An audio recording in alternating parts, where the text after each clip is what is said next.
Hi everyone, I'm going to take a look at some of the players we recently got in the Mexican Partner Club packs. They gave us 4 packs and there's 11 players in each, that's 44 players in total. Most of the players are 3 stars or 4 stars, so keep in mind that those players, most of them, are probably only going to be useful when you do the Mexican League Challenge, when you can only use players from that league. Outside of that, most of them, just wouldn't be that useful, I don't think. So what I've done is I've just picked out a select few from these 4 packs who I think are worth keeping, not just for those Mexican challenges, but even outside of that, who I think could be useful when you're playing divisions or in other challenges and so on. So let's have a look at some of these players. So first up, Alexis Vega, from the Guadalajara pack. So this guy is pretty useful. I think you could play him either as a centre forward or as a wide left forward. He's right-footed. He's got good pace, good balance. On the ball, he's great. He's got really good dribbling. You see the 90 there. You can get his offensive awareness up to 80. This is the way I've trained him. And then, obviously, his passing and his finishing, that's where he falls a little bit short. You've got to be careful with the passing and shooting. Don't ask too much of him. As you can see down here, he's got soul control, be neat on the ball with that 90 dribbling. And then first time shot and through passing as well. 2 very useful skills when he's in attack in the final third. So, with the pace and the dribbling, could be handy wide left, but like I say, you can get the offensive awareness up to the 80 mark. So I think he could be pretty tidy as a centre forward as well. I've actually had I think this is the 3rd version of Vega that I've had. I've used him mainly as a striker, and I've got to say he's been pretty neat for me. He's responsive, he's quick, and that awareness as well. He's a tidy player. He's a useful option to have wide left or as a centre forward. So like I say, with most of these players, they're not going to be that useful outside of the Mexican challenge, but this is one player, for example, who I think would be. He's a neat one to pick up. And then next up, I wasn't 100% sure if I was going to include this guy, Alvarado. So his attributes are pretty decent. Again, he's got decent pace. He's got really good balance. And like with Vega, he's got 90 dribbling, so he's going to be good on the ball. The passing is better than Vega. It's decent. It's not amazing. I think low pass at 80.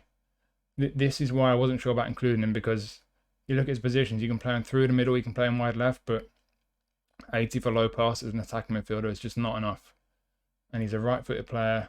You look down at his skills here, there's no end product there, nothing there around sort of passing or crossing or shooting. So really, you're reliant entirely on the attributes, and the one attribute in terms of end product where he's actually decent is lofted pass. So I think with this guy, the only way he's going to be really worth keeping hold of and using is if you use him as a sort of old school right winger, playing him on the right with his right foot, putting crosses in, because even without pinpoint crossing, 83 for lofted pass, it's not brilliant, but it's pretty good.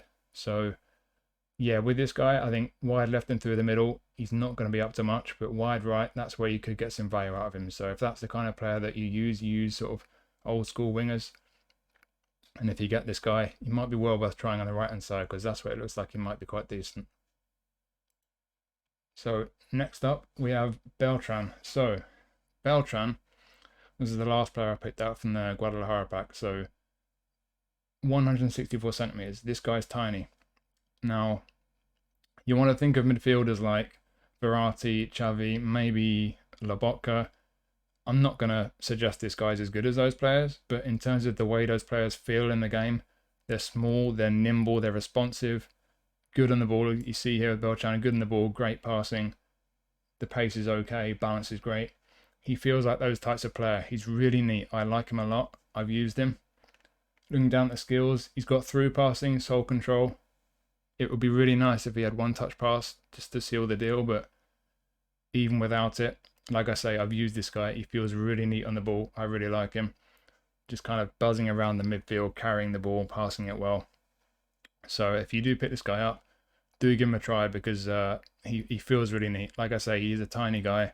That's one of the reasons why he feels so neat and responsive on the ball, but you've got that physical contact there. He's not strong, so you've got to be careful with him, but like I say, give him a try if you pick him up, because I like him a lot. He's a really neat little midfielder.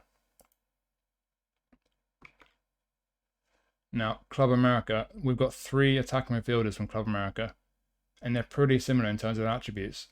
This first one, Fidalgo, is my pick because he's a creative playmaker, and the other 2 we're going to look at are classic number 10s, and that's not the best playing style for an attacking midfielder. So this guy, creative playmaker, He's down as a centre midfielder, and I think for that reason, with the auto allocation, they put some points on his defensive attributes, which I think is a waste because that's not where he's best. He's definitely best playing as an attacking midfielder. So this is the way I've trained him, and as you can see, if you train him like this, 80 plus all the way down here on the left, finishing only 70, but he's not really about shooting. That's not a big concern. But the passing is good. He's good on the ball. The offensive awareness is pretty good. And then on the right, speed and acceleration, balance and stamina, all 80 plus. So look down at the skills here. He's got some dribbly stuff. If you like to dribble with players, he's got some good things for you there. But through passing, weighted pass, low lofted pass. Like with Beltran just before, it would be really nice if he had one touch pass just to seal the deal. You could try putting it on him, but even without it, I think this guy's really neat. I've picked him up. I've tried him. He feels pretty neat to me. And like I say, as an attacking midfielder, ignore the fact he's down as a CMF. He's definitely an AMF. And all these attributes 80 plus, and with through passing especially as a skill. I think this is a really neat card. It's well worth keeping hold of if you pick him up. So the second of the 3 attacking midfielders from Club America, and like I say, we're looking at a classic number 10. So it's a playing style that's not popular because with that playing style as an AMF, players just don't move around so much. They're not aggressive with their movement. They're quite static, and it can be very frustrating. But for some people, you might be okay with that. That might just work for you. It might work within whatever system and formation you use. If that's the case, then again, much like with Fidalgo just now, 80 plus all the way down here. And again, he's got decent pace and, you know, might not have quite as good a balance and stamina, but still, this is a decent player. He's capable. You look down at the skills, again, he's got through passing, weighted pass. He's also got pinpoint crossing. He does lack one touch pass again, which is a concern, but you could put that on him if you really like him, but it does just come down to that playing style. You know, a lot of people don't like that playing style. You can include me in that. I just find players frustrating as a classic number 10, so I've not kept hold of him, but if you are okay with that playing style, he could be a really useful player to pick up. And likewise, Dos Santos is a similar situation. He's a classic number 10 again, so much like Valdes really, but the difference between Dos Santos and Valdes, not quite as much offensive awareness, not quite as much speed, but you see the ball control 90, the low pass 89, it's technically really good Dos Santos. And also you look down at his skill set, soul control, long range drive, long range shooting, one touch pass, through passing, weighted pass, pinpoint crossing. This guy's got bags of end product. So with the 89 low pass, the 90 ball control, if you're okay with that classic number 10 play style, and if you can handle the fact he's not quite got the awareness and the pace, he could be really, really useful for you. He could be very productive, all that end product he's got. So again, it comes down to that play style. Not for everyone, but if you do like the play style, it could be a card that's really worth keeping hold of. Now, this is a card I really like, Zendejas. So similar to Beltran, see the height, 165. He's a small guy. He's got good balance. He's got good pace. He's got great dribbling. His passing is decent, and his crossing. Offensive awareness at 83 is good as well. Positionally, this guy is a left winger. It's the only place he can play, and he's left-footed. So you're thinking, okay, he's a traditional winger, left-footed. He's got pinpoint crossing down here. So you're thinking, okay, he's just going to get up and down on touchline and put crosses in. But you see he's got through passing. He's got first-time shot as well, and soul control, which is nice with that 88 dribbling. But with the first-time shot and through passing, and then you look at his playing style, roaming flank. I've got this guy. I like him a lot. So I can vouch for the fact that with that playing style, roaming flank, he's not just going to get up and down the touchline. He will drift inside. He'll pick up interesting positions in that final third, in and around the penalty area. And with first-time shot and through passing, that's useful. So he feels really good on the ball, but with that movement, like I say, the offensive awareness is good. He's a tidy little player, and I would really recommend if you pick this guy up from one of your free spins, give him a go. I think he's really neat. He's a little bit different, and yeah, I've really enjoyed him so far. It's a really good card for me. Then we have Henry Martin. So Henry Martin, when you look at this guy, you look at his attributes, you're thinking, okay, there's a few decent ones, but there's quite a few in the 70s. He doesn't look that great, but the reason I've included him is because I got a previous version of him from Day of the Dead, the pack they released about a year ago, Day of the Dead pack. I've used that card a lot because I really like it, and this is very similar. So the most important thing with the attributes, obviously, is a striker. The attacking awareness, the finishing, his balance as well. They're all at 85, and you really feel that with this guy. His movement's good, he's very responsive, and he can finish. On the ball, he's kind of decent. You know, see the ball control is over 80. Dribbling type possession, not so high. And then on the right, the acceleration is great. Speed, not so high. Balance is great, but you know, the jumping, the physical is not quite so great, but he kind of has just enough of everything. You look at the skill set, heading, first time shot, one touch pass. Those are the key ones. He's just got enough of everything. And like I say, with this guy, it's not so much about looking at the attributes and saying, look how good he is. It's more a question of give him a try. If you pick him up, you might just like him like I do, because I just find him really effective as a striker. You know, he can hold onto the ball, he can twist and turn, he gets into good positions, and he can finish. So, like I say, if you pick him up, give him a go, because in my experience, this guy's a really effective centre forward. Then we're on to Tigres, and we've got Rafael Carioca. So another guy who I picked up previously, and I like this guy. He does have his flaws. So the most obvious weakness with this guy, he is 34 years old. He's not a great athlete. He's not great for pace. He's not too strong physically, and his dribbling's not brilliant. So in terms of his mobility and responsiveness physically, he's, you know, you will notice that. But with that being said, really good ball control, tight possession, passing, defensive attributes are pretty good as well. He's a centre mid or DMF, and his playing style's orchestrated. So whatever position you play him in, he's going to kind of loiter around. He's going to sit quite deep. He's not going to run forward too much. He's going to want to sit deep and play as a kind of deep line playmaker. But with that good passing and the really good technical ability and the defensives as well, which are really neat.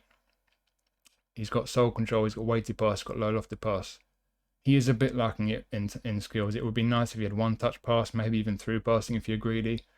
And if you want to play him as a defensive midfielder, you could maybe think about trying to put interception or blocker, maybe man marking on him. So in terms of skills, he's a bit lacking, but I've used him a fair bit, and I can say he's a neat player. Like I say, it's all about the technical ability. He is a bit lacking physically, but if you can deal with that, it depends on the way you play, how you want your players to feel. He's kind of almost the opposite of Beltran, who I looked at earlier, who's super nimble. He's a small player. He's really great at sort of buzzing around the pitch. This guy's kind of the opposite. He doesn't want to move around too much. He's not particularly quick, but he is technically very good. So if he suits the way you play, this could be a really neat player for you and well worth keeping hold of. So I'd recommend giving him a try if you pick him up. And then we have another little player, 168, Gorriaran. So again, we've got that low center of gravity. This is the way that I've trained him. Good on the ball, good passing, decent pace on the whole. The balance and stamina are really good. I got a previous version of him also from that Day of the Dead pack about a year ago, and he feels really neat. I've used him a fair bit. I really like him. What's really good about this card though is that the previous one could only play DMF and CMF. This card, you can now play him as an attacking midfielder, and that's a game changer for me because that's where he's best. He's all about his attacking ability, being so good on the ball with his passing, and like I say, that low center of gravity, being quite short and having really good balance. Stamina's great as well. You look down at the skill set, again, it would be nice if he had one touch passing. He's another attacking midfielder who it would be really nice if they gave him one touch passing, but even without it, he's got through passing, pinpoint crossing as well, and he does have 84 for lofted pass. So if he ever gets into a wide position, he can cross. Heel trick's nice, acrobatic finishing, soul control. Like I say, he's definitely attacking midfielder, creative playmaker playing style. You can train him to play centre mid as well, but I think that's a bit of a waste of what's best about this guy. Like I say, he feels really neat on the ball, and he's got good passing on him. So again, if you pick this guy up, I'll give him a try, and I would try him as an attacking midfielder because that's where I played him, or certainly where I'm playing this version of him, and he feels really neat to me. He's a really nice player. Then we have Gignac at the grand old age of 38, still going strong. So Gignac is a very particular type of striker. He's not going to be for everyone. He's a big physical guy. He's not the most mobile. Obviously, he's 38 years old, so he's lacking a bit of pace there. The balance isn't great, but he's got great physical contact and kicking power. His awareness is good, finishing good, heading at 80 as well. On the ball, he's got good control, good technique, but as you would expect, again, he's 38 years old. He's not the quickest. You're not going to be dribbling around players too easily with this guy. That's not what you expect. But this is the way I've trained him, and I've used him previously. I like him. He's a deep lying forward, so remember always with that playing style as a deep lying forward, he's going to be dropping deep quite a bit, getting involved in the build-up. He's not going to be as aggressive with his runs into the box as a goal poacher or even a fox. So keep that in mind, but in my experience, he's a nice player. He works quite well for what he is. I've used him with a strike partner where his partner's a poacher or maybe a fox, and Gignac just kind of drops off him, and you can feed the ball into him. He's physically strong. He can hold the ball up. You see here, heading, long range drive, long range shooting, acrobatic finishing, first time shot. For a physical guy with the good awareness and finishing and the heading, like I say, that physical contact, he can finish. He can take chances for you, and he's an interesting one. Like I say, he's not going to be for everyone. It depends if he suits the way you play, but I think he could be a good one for you if he does. I would compare him in a way to Arnautovic, certainly in terms of his attributes and his physique, because Arnautovic is a guy who's a decent height, but he's very heavy and physically strong. He's got high physical contact and low jump, much like Gignac does. But Arnautovic, in my experience, does actually win quite a few headers from crosses. I think that physical contact is really important in those situations for holding the centre-backs off. And that's what you find a bit with Gignac. That strength is actually very effective depending on how you use him. So you can ping crosses into him, or you can play long balls up to him, or feed the ball into his feet, and just dropping deep with that deep lying forward playing style. He can be very effective, like I say. It just depends on how you play, but he's well worth giving a try. I think he's a pretty decent card, Gignac. Then we have Lainez from Tigres as well. So this guy is neat. Again, this is just the way I've trained him. I've just ignored all the auto allocation with these guys that I'm looking at. So obviously the first thing you notice with Lainez, 90 balance, 90 dribbling. He's another short player with that low center of gravity. He's a little guy. He's left-footed. He's really neat on the ball. I picked this card up just a week or so ago. I like him. I've played him through the middle a couple of times. I've played him on the right once as well. He doesn't have pinpoint crossing, so I don't know if he's really going to be too great on the left. He's only got 80 lofted pass, which isn't too bad, but it's not brilliant either. 82 is about as high as you can get as low pass. You see I put 11 increases on his passing already. Didn't want to take away any more points from elsewhere, but still 82 low pass. Looking at his skills, he's got through passing. That's the key one if you play him as an AMF. Heel trick's a nice one. Long range drive helps, and soul control as well. Some dribbly stuff. So he can cut inside with that long range drive from the right, but bear in mind, finishing I've only got up to about 65. You can get it a bit higher, but not too much higher. He's mainly about the passing. I like him as an AMF. Like I say, with his physique and his dribbling and balance being 90, he feels really neat on the ball. He's very responsive. He's got good pace. It's a really nice little card, this. He's only a 4-star card, but he feels better than that. I think he's well worth giving a try if you picked him up, and I think he's well worth keeping. So it's a good card, that one. And then lastly, we've got Salvio from Pumas. So this guy, again, is neat. He's quite a small guy. He's not tiny, 173, but he's quite small. He's going to feel neat on the ball. I've not given him a try yet, but I had him on previous versions of pairs, and he was nice. He's got good pace. He's at acceleration 91. The balance is decent at 80, if not brilliant. On the left here, again, we've got another with 90 for dribbling. He's very good on the ball, Salvio. His passing is kind of not so great with a low pass, very decent with lofted pass. He's a player who's kind of versatile. You can play him as an SS. I think that's where I'd personally play him. But as an SS, I think I'd focus more on getting him into shooting positions because that low pass isn't brilliant. But he could play him wide left. He could play him wide right. He looks very nimble. He's right-footed. Doesn't have pinpoint crossing. But with 84 lofted pass, he could still put a decent cross in if you play him on the right, or if you have him on the left and he's cutting inside onto his right foot. You see he's got that dribbly stuff. You like to dribble with players. You'll probably enjoy this guy quite a bit. First time shot if you're playing him as an SS, or if he's coming inside from playing out wide. Obviously a great skill to have for a forward. One touch pass and through passing. Those will make up for the fact his low pass is only 74. So very good skills to have for a forward of any kind. So yeah, useful Salvio. He looks like he's going to be very neat on the ball, good pace. He could be very effective, I think. So another card who I think well worth giving a try if you pick him up. And on the whole, the versatility, the ability he's got, yeah, I think he's very decent. So there you go. Those are the players I've picked up from those packs. Like I say, most of the players across these 4 packs I don't think are really worth keeping unless it's just to use in the Mexican League challenges. I just don't think these cards, mostly 3 and 4 stars, and there's a few 5 stars I'm not so keen on. I just don't think they're really worth keeping otherwise. But these ones I've looked at today, in my opinion, I think they're worth keeping outside of the Mexican challenge. I think they're very usable in online challenges and especially in divisions. So some very good cards in there. Well worth giving a try if you pick some of these guys up. So there you go. Hopefully you found that useful. Thank you for watching as always, and I'll see you next time.